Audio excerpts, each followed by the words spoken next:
Something that many people take for granted is the access to running water. But for some, that's a necessity they just don't have. But thanks to the help of a former NFL champion, there's some help on the way. Sun Devils walked out of the tunnel onto Speaker Field at the Rose Bowl.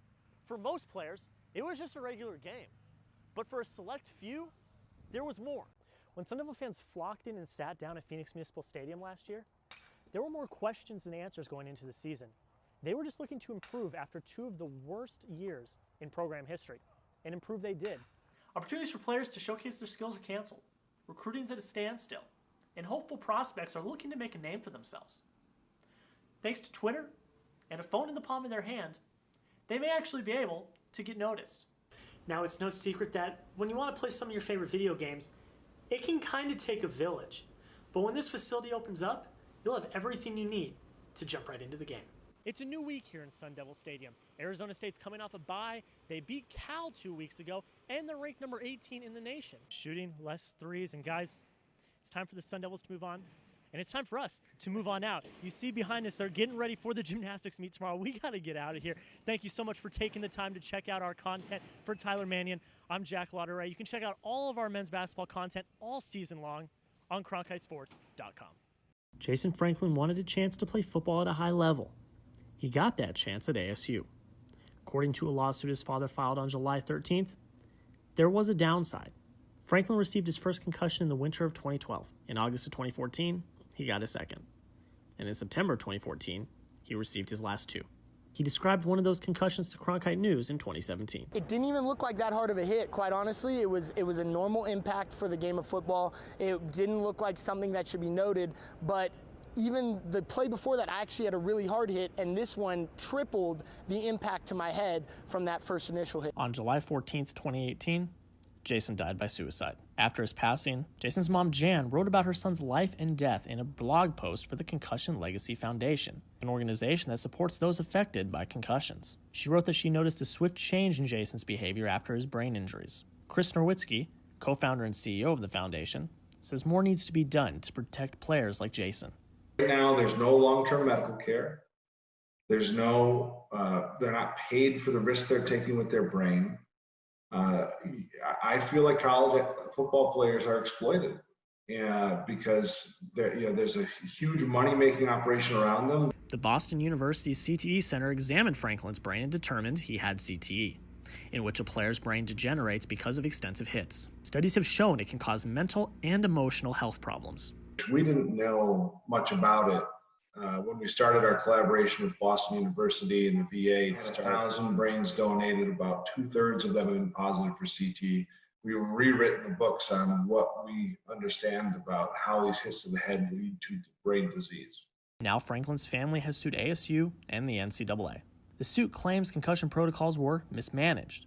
Neither ASU nor the NCAA have responded to requests for interviews. CTE concerns stretch beyond football, with concussions occurring in sports like hockey, cheerleading, and even volleyball. Stephanie Cahill says that she sustained 3 concussions over the course of 6 years while playing volleyball. She decided that advocating for mental health was one of the most important things she could do to help.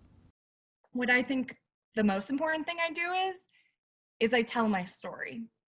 And I am completely 100% honest with every single aspect of it, probably to a fault. I still deal with a lot of the problems, and I do not claim to be fully healed and recovered. I do have mental health problems even today. And I'm learning to cope with them every single step of the way. Being open about mental health connection to concussions may bring awareness and help to support athletes. Athletes would do very well for their own health if they would be honest about concussions. That's what we try to impress upon them, is that if you are not honest and you keep playing, you really could ruin your brain. As research continues and sports return, discussion, support, and prevention of concussions is important to the fight to save lives. Jackson Lautaret, Cronkite News. Something that many people take for granted is the access to running water. But for some, that's a necessity they just don't have. But thanks to the help of a former NFL champion, there's some help on the way. Former Super Bowl champion Chris Long announced Wednesday that he and his wife would donate $100,000 to Dig Deep's Navajo Water Project. We looked around because we've wanted to get involved on Navajo Nation. We've heard the horror stories. Long and other NFL players created Water Boys in 2015. It's an organization that brings water to places in Africa.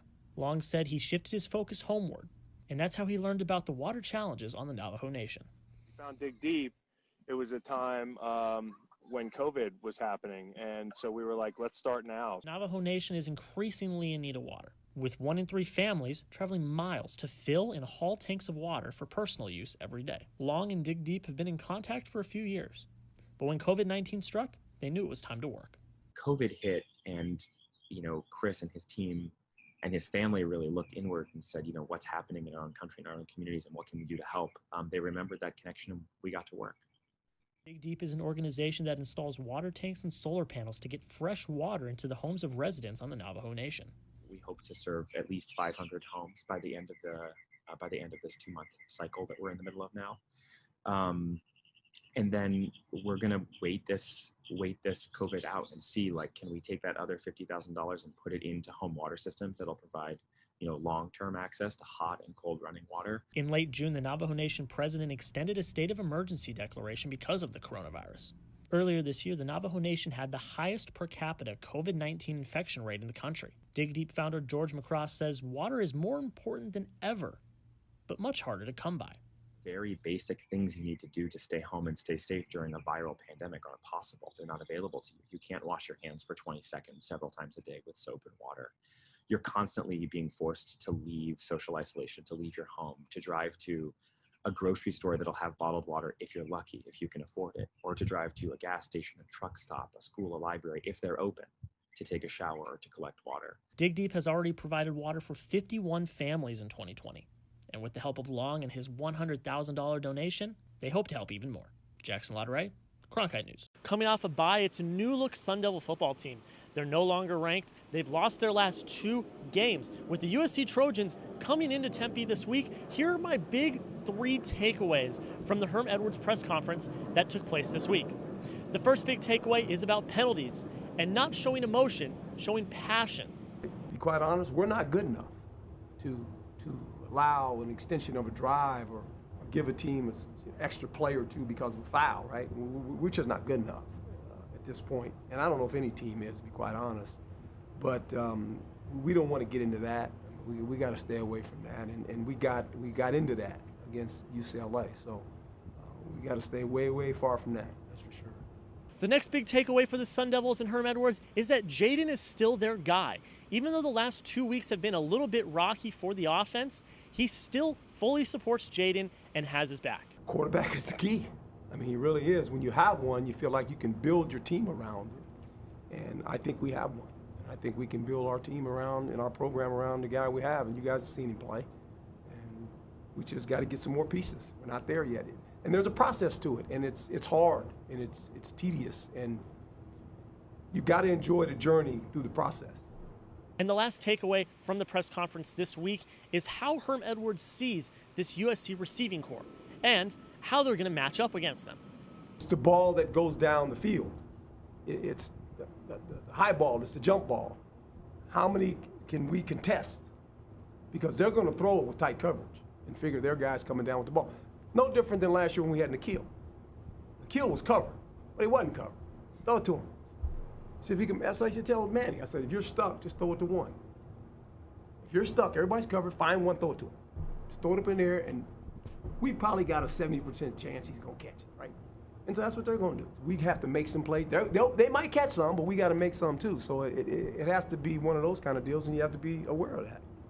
Now, the Sun Devils have had a bye week and all of this week to get ready to face that tough wide receiver core and the rest of this USC team when they come here on Saturday for another mid-afternoon matchup. Reporting in Sun Devil Stadium, Jack Lautaret, Cronkite Sports.